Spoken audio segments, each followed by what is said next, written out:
Welcome back again. And now we are going to talk about another topic which is important from exam point of view, and that topic is related to the canons of taxation. So when we talk about the canons of taxation, we are talking about the cardinal principles that are involved um, in developing a tax regime. And so this tax regime then is um, derived from the writings of Adam Smith, of course, who is the founder of classical economics. And among the many things that he spoke about in his book, The Wealth of Nations, he also spoke about a standard taxation system which can be built, and an efficient taxation system which can be built. And he believed that no taxation system can be built unless and until it was based on some principles, or what he called the canons. So let us now look at those canons in detail.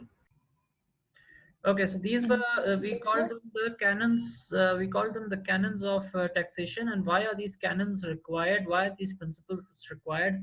In order to develop a standardized, efficient system of taxation in the country. So, so let's talk about the first canon, the first principle that he talks about. The first canon is called the canon of equity. So what do you mean by equity? Equity does not mean equality. Okay, so please keep that in mind. When you are taxing people, you cannot tax people on the principle of equality. It's they will be taxed on the basis of equity. What is equity? Their ability or their capacity to pay.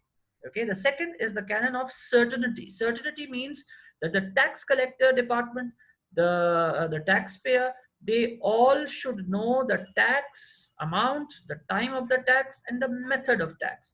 Okay, so that means that there will be no doubt. The taxation should not remain in doubt.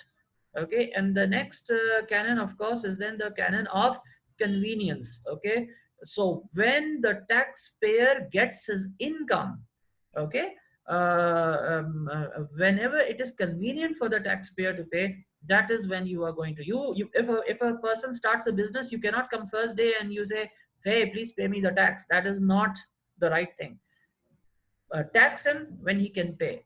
Then the next is the canon of economy. In the canon of economy, the tax should be a lot more than the expenses incurred to collect those tax. Please keep this principle in mind, which no one in this country takes into account. I am going to go after a corrupt person and bring money back into the country. How much are you going to bring back? $2 billion? And in order to bring those $2 billion back, you're going to spend $3 billion. So that's what we are doing. And everybody is saying the same thing in the media, paisa lao, paisa lao, paisa lao. But wo lane ke liye jo kharcha ho raha hai, the money that you are spending in order to bring. So the same principle holds in taxation.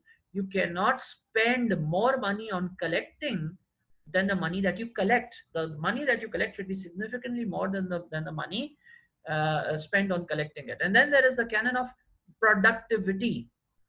Okay, so productivity simply means the money that you collect should be able to fulfill the needs of the government. It should be able to meet the needs of the government. Okay, and then there is the canon of elasticity. What is the canon of elasticity? Tax should be flexible, means it can decrease or increase according to the government needs. Okay, you cannot be fixed at a certain level. If the incomes in the country goes down, okay, if the GDP goes down, reduce the tax, because now the tax needs to be reduced. The government need the economy needs a stimulation. So how would you stimulate the economy? Just what we looked at in supply side. You increase by reducing indirect taxes, and there should be room to reduce tax. And then the next canon is simplicity. The tax rates as well as tax itself should be simple to understand. Okay, don't make it like something out of the pages of Shakespeare's play. Okay, it has to be simple to understand and simple to people should know how much tax they are paying. It should be simple.